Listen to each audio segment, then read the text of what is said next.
Dans l'histoire de la bande dessinée, les aventures de Spirou et Fantasio font partie des incontournables classiques à lire. Spirou est un reporter et un aventurier. Toujours accompagné de son inséparable ami Fantasio et de Spip, son écureuil fétiche, il parcourt le monde pour résoudre des mystères qui menacent la tranquillité de la planète. Mais Spirou, c'est avant tout une bande dessinée d'aventures humoristiques, avec des répliques cultes. Jamais sac à papier, hein. Spirou, c'est aussi plus de 3900 numéros publiés dans le monde entier, avec en tout plus de 75 millions d'albums vendus. Alors retraçons ensemble l'histoire de cette série mythique, de sa naissance jusqu'à aujourd'hui, et voyons comment ces bandes dessinées sont toujours conservées et restaurées avec passion.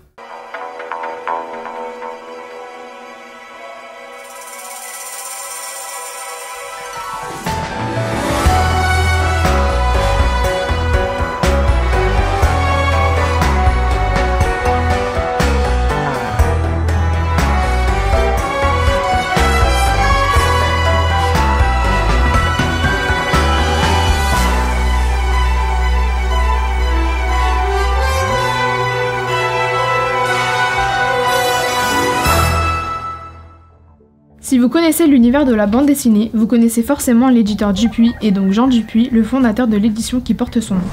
Né en 1875, cet imprimeur et éditeur belge est un infatigable entrepreneur.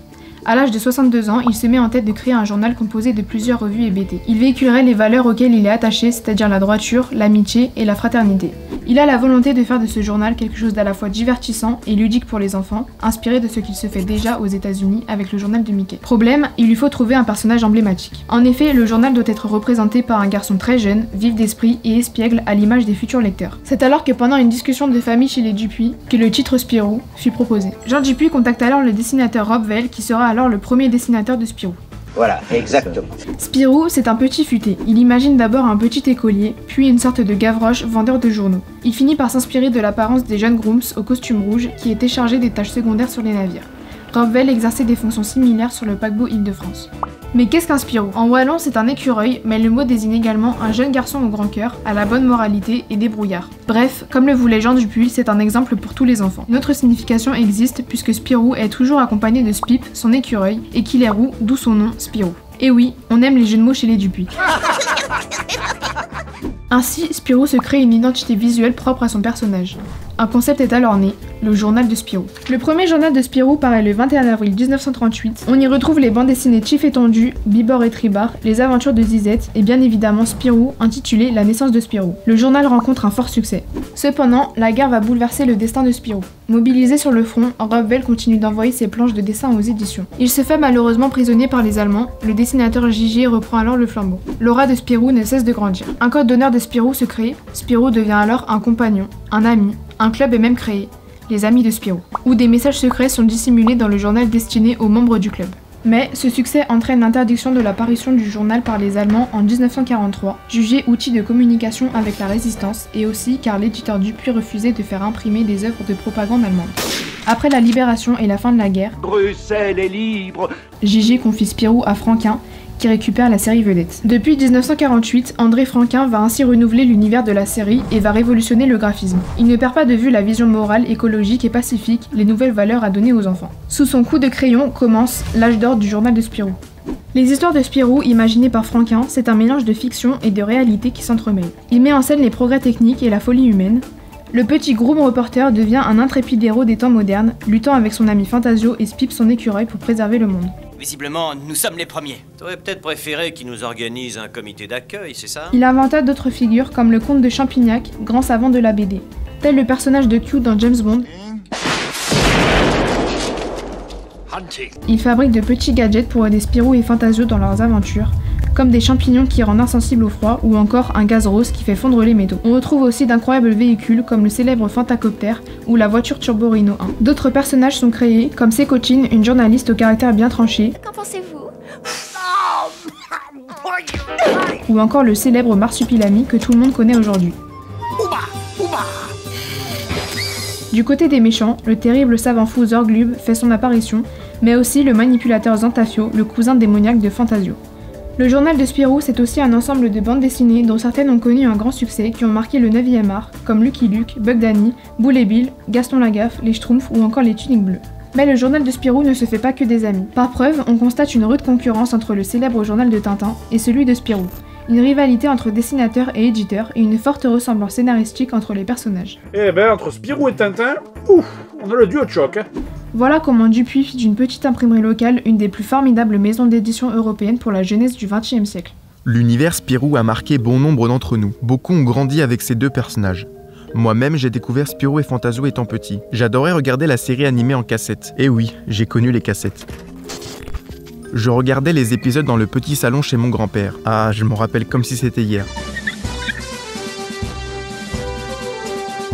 C'est mon grand-père qui m'a partagé sa passion pour cette bande dessinée. Tous les étés, je viens chez lui dans sa maison dans le sud. Il me montre toujours sa gigantesque collection d'albums de Spirou, avec les tout premiers albums que lui lisait quand il était petit. Les pages jaunissantes, l'odeur du vieux papier. À l'époque, dans les années 30-40, les enfants n'avaient pas tant de divertissement qu'aujourd'hui. Il y avait la radio, les tourne-disques et les bandes dessinées. Mon grand-père les lisait donc tout le temps et les achetait dès leur sortie. Voici la collection privée de mon papy, des archives de Spirou. C'est une collection unique et authentique de plus de 250 albums, d'autant plus unique qu'elle commence depuis le début de la création du journal de Spirou, à partir de l'album numéro 1 de l'année 1938. Les premiers albums sont pratiquement introuvables et à des prix extrêmement élevés. À noter l'extraordinaire bon état des couleurs pour des livres de près de 80 ans. Il faudrait donc utiliser des gants de protection pour ne pas dénaturer le papier. C'est donc l'occasion pour nous de replonger dans son enfance avec cette véritable mine d'or, un jackpot pour tous les fans du journal de Spirou. J'avais 8 ans quand je disais ça. Je l'avais en édition originale, j'ai foutu en l'air, j'ai prêté à un copain, jamais retrouvé. Et 40 ans après, j'ai racheté à prix d'or. C'est nul. Il faut en vendre des disques. Il faut en vendre des albums, il faut passer en radio pour s'offrir ça. Cela vous intéresse, hein? Mais comment voir tous ces albums? Eh bien, vers les années 1990, mon papy a eu l'idée de mémoriser toutes les pages de ses albums de Spirou et de ses fascicules afin de restaurer et de conserver ce patrimoine de bande dessinée dans un bon état. En tout, plus de 200 000 pages ont été numérisées, soit des centaines de kilos de papier conservés sur un petit disque dur de quelques centaines de grammes seulement, accompagné de sauvegardes sur CD. C'est un travail gigantesque qu'il a entrepris avec passion et qui a duré plusieurs dizaines d'années. Il a par la suite créé un site internet non commercial de ses propres archives du journal de Spirou et grâce à son travail, vous allez pouvoir visualiser les pages de ses archives en plein écran et en haute définition, comme si vous possédiez ses albums. De plus, la recherche est extrêmement facile et conviviale.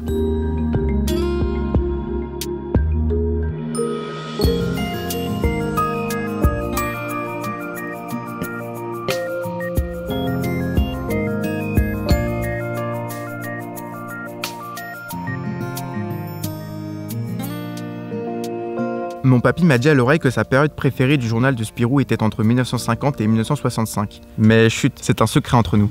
Je pense que toutes les générations des plus vieux aux plus jeunes lecteurs de Spirou seront intéressés pour voir l'évolution du journal suivant les années. Pour voir ces archives exceptionnelles, rendez-vous sur le site Wix Alex Braun. Le lien est en description de vidéo. Le site propose également d'autres documents rares, comme les calendriers, les suppléments, les mini-récits, les cartes postales Spirou, et des astuces pour la restauration des vieux albums. Il vous reste donc quelques dizaines d'années pour regarder la totalité de toutes les pages de ces fabuleuses archives, et chacun d'entre vous trouvera la période de ses bandes dessinées préférées. Depuis 1938, le journal de Spirou a traversé le temps sans jamais se démoder. Il est resté vivant et passionnant, à la fois pour les lecteurs éternels, mais aussi pour les amateurs de bande dessinée. Considéré pour la plupart comme une référence de la bande dessinée européenne, à l'instar des célèbres Tintin et Astérix, les dessinateurs ont réussi à créer un véritable univers autour de ce personnage emblématique. Les aventures Spirou, c'est d'abord un esprit Spirou, que tout le monde partage. C'est une bande dessinée multigénérationnelle, qui a touché l'enfance de bon nombre d'entre nous, et qui a su rester une bande dessinée populaire dans l'ère du temps. Chaque génération a connu Spirou d'une manière différente selon les époques et les dessinateurs. Ce n'est donc pas un personnage imaginé par un dessinateur, mais commandé par un éditeur. Cela explique les nombreux auteurs s'étant succédés de 1938 à nos jours. Spirou a depuis été redessiné et retravaillé au goût de la modernité. Il s'est mis à la page, gardant son héros et sa dimension iconique, justement née de ses histoires passées. Et ce qu'il y a de fantastique, c'est qu'aujourd'hui, on parle de Spirou. C'est un shooting photo pour la couverture du journal de Spirou. Ah oui, voilà. Que tu m'as montré et qui est très bien d'ailleurs. Le journal de Spirou existe toujours. De nombreux numéros sont publiés régulièrement.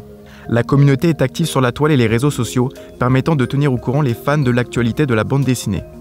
Le phénomène Spirou a aussi permis d'inventer de nouveaux contenus et supports commerciaux. C'est le cas avec de nombreux dérivés et adaptations de la bande dessinée. Ils ont commencé par envahir les rayons de magasins de jouets, avec la création de figurines et de dérivés en tout genre. Comédie musicale, feuilletons radiophoniques, mais également de contes audio.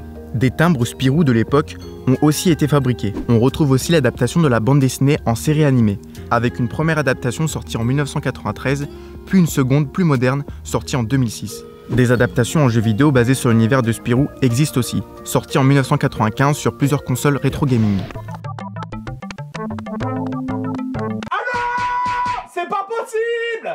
Les aventures de Spirou et Fantasio font également leur apparition sur grand écran, avec le film d'Alexandre Coffre, sorti le 25 janvier 2018. Un film d'aventure qui mêle humour et action, tout ce qu'on aime dans l'univers de la bande dessinée, et rempli d'acteurs populaires. On forme quand même une bonne équipe tous les deux. De nombreux festivals et expositions existent aussi dans toute la France. Place à la bande dessinée, j'ai envie de dire. Notamment dans le cadre de la fête de la bande dessinée avec le célèbre festival Spirou. Enfin, pour clôturer le tout, un parc d'attractions Spirou a même vu le jour en Provence le 1er juin 2018, avec d'incroyables attractions dans l'univers de la série. Les aventures de Spirou et Fantasio, c'est bientôt un siècle d'histoire qui continue d'attirer le monde et qui n'a pas fini de plaire aux générations présentes et futures. Cet héritage incroyablement riche et populaire constitue un patrimoine immense. Reste à savoir maintenant comment nos enfants et petits-enfants vont découvrir à leur tour l'univers Spirou.